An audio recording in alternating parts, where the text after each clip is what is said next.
एक बार एक बूढ़ी माई थी जिनका एक ही बेटा था। बूढ़ी माई अपने बेटे के लिए 12 महीने की चारों चौथ किया करती थी। बेटा लकड़ी लेकर आता और दोनों माँ बेटे उन्हें बेचकर अपना गुजारा किया करते थे। बूढ़ी माई रोजाना लकड़ी में से 2 लकड़ी रख लेती और चौथ के दिन बेटे से छुपकर बेचकर सामान लाती और 5 पुए बनाती थी। एक पुआ गणेश जी महाराज को, एक चौथ माता को चढ़ाती थी, एक ब्राह्मण को और एक अपने बेटे को खिलाती थी और एक पुआ खुद खा लेती थी।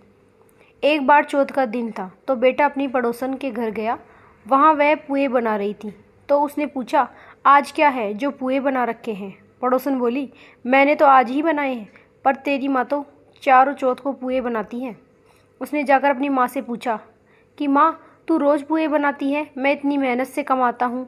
बूढ़ी माई कहने लगी, बेटा मैं तो चौथ माता का व्रत करती हूँ। तब बेटा बोला, माँ तू मुझे रख ले या चौथ माता को ही रख ले।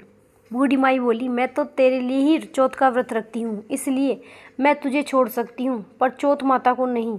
बेटा गुस्से के मारे घर से जाने लगा तो बूढ़ी माई बोली, जा रहा है तो मेरे हाथ से है, आंखें लेते जा, जहाँ संकट आए वहाँ ही पूर देना। बेटे ने सोचा, बात तो झूठी है, पर ले चलने में क्या बुराई है, और वह चलने लगा। जब वह थोड़ी दूर ही पहुंचा था कि उसने देखा आगे खून की नदी बह रही थी।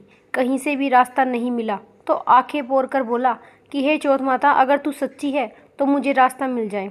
ऐसा कहते ही झट से उसे रास्ता मिल गया।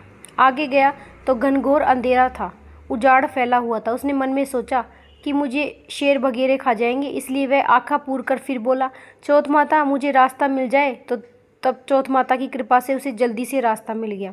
वह आगे चला, जाते जाते एक राजा की नगरी में पहुंचा। वहां का राजा रोजाना एक आदमी की बलि देता था। वह एक बूढ़ी माई के पास गया और वह बूढ़ी माई उस समय रोती जा रही थी और रसोई घर में पुए बनाती जा रही थी। लड़के ने बूढ़ी माई से पूछा, बूढ़ी माई क्या बात है, तुम रो भी रही हो और पुए भी बना रही हो?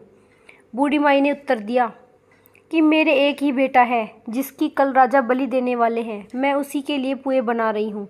तब वह बोला, बूढ़ी माई अपने बेटे की जगह मुझे पुए खिला दे, मैं उसकी जगह बलि चढ़ने चला जाऊँगा।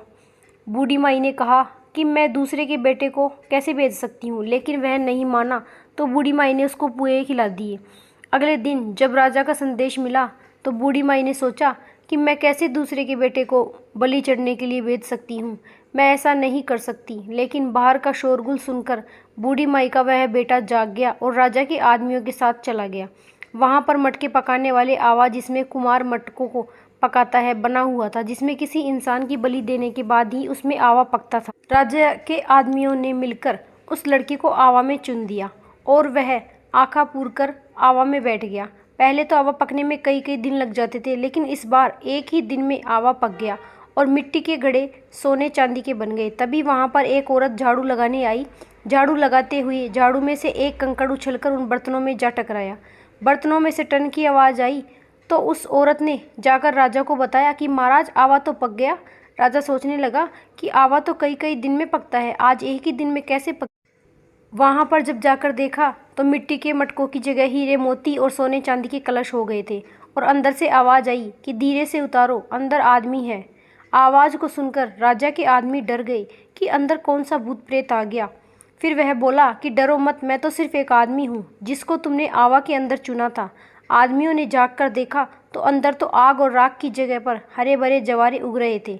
राजा ने पूछा कि तू अंदर जिंदा कैसे बच गया? तब बूढ़ी माई के उस लड़के ने बताया, मेरी माँ चौथ का व्रत करती है। जब मैं घर से निकला था तो मेरी माँ ने मुझे आंखें दिए थे, मैं उन्हीं को पूर कर बैठ गया और चौथ माता की कृपा के कारण मैं बच गया। तब राजा ने कहा, मैं तुझे एक घोड़े पर बिठाकर साकल बांध देता हूँ, अगर वह साकल खुलकर मेरे बंध जाए तो मैं चौथ माता को सच्ची मान लूँगा।